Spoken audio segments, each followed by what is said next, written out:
Welcome to Pugilism Company, home of the three-piece combos.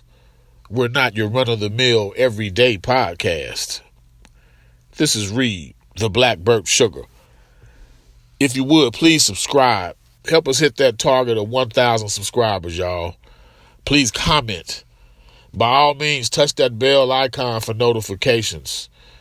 It could be a love tap, a bitch slap, a jab, a hook, a uppercut, a pull counter, whatever, man, whatever floats your boat, whatever tickles your pickle.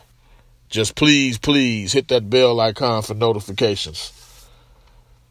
Anyway, minding my own business, watching the Western Conference Finals, and I see Anthony Joshua, Game 5, Houston at Golden State.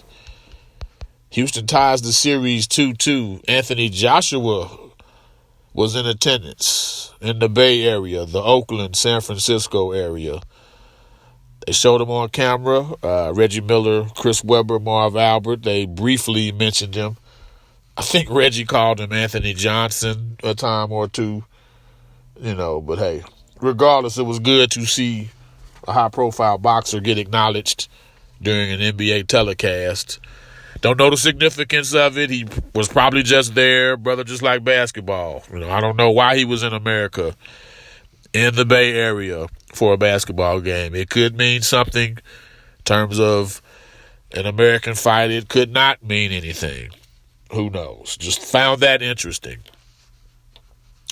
611,000 peak viewers for the Showtime broadcast of Adonis Stevenson, Badu Jack, and Gary Russell Jr. versus JoJo Diaz. Not a bad audience. Not a bad peak audience. 611,000. The fight itself, I hadn't spoke on it yet, but Stevenson, man, he looked real soft in the body. There was no snap on his punches. He was listless. He either completely slept on Badu Jack or his age truly caught up with him overnight. I mean, many times in the fight, he was on the verge of getting stopped. At least it looked like it. And if Badu Jack had any degree of punching power, if he had any snap, any one-hitter quitter qualities, then Adonis Stevenson would have been stopped last Saturday night. I'm sure a rematch is in order. That's the best fight for either man. Where else are they going to go but to each other? Stevenson, he better come correct, man, because Badu Jack won't start. He won't waste the first 4, 5, 6 rounds observing and trying to wear Stevenson down. He could fuck around and lose to Badu Jack in the rematch. Real talk. The Russell JoJo Diaz fight, now that was a real good one. Gary, he went hard at JoJo in the second round, trying to take JoJo's heart, but JoJo was bout it, man. He was bout it. He countered with some brutal body shots. He was the bigger man. He was out muscling Gary when they were in close and in the clinches. I mean, he was going hard at Gary Russell's body. But Gary was tough and smart. He stayed on that jab. He was stabbing him to the body with it, up to the head with it, coming with the southpaw 1-2s. He also utilized subtle movement. These were like adjustments that he made to keep JoJo kind of at bay.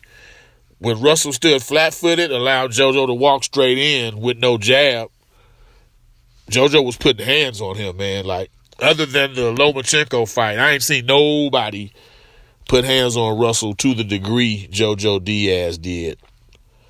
But, man, JoJo was looked like he was 2 weight classes bigger than Russell on fight night. I can't see him campaigning at 126 too much longer. He's 25 still, but this brother's going to be a damn lightweight, maybe even a junior welterweight before his career is all said and done. That's how big he was in comparison to Gary Russell.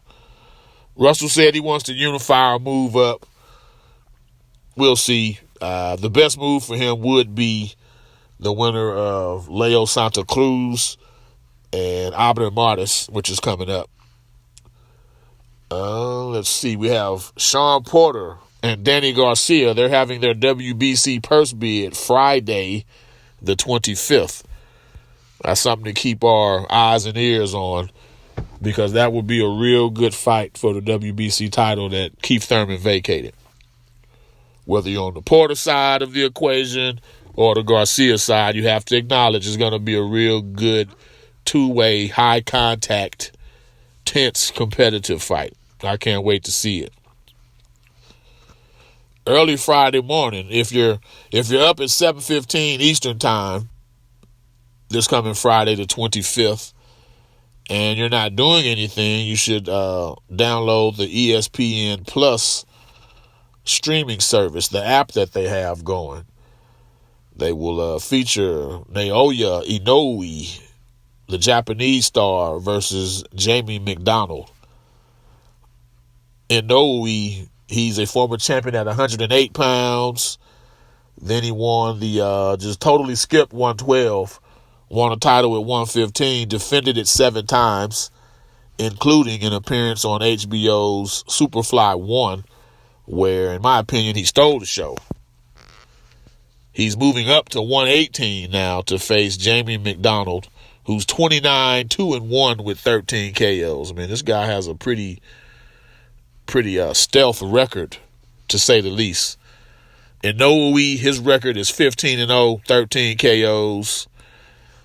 This is also the same app that will be used for Terrence Crawford versus Jeff Horn on June the 9th. The same ESPN Plus, the new streaming service they've created.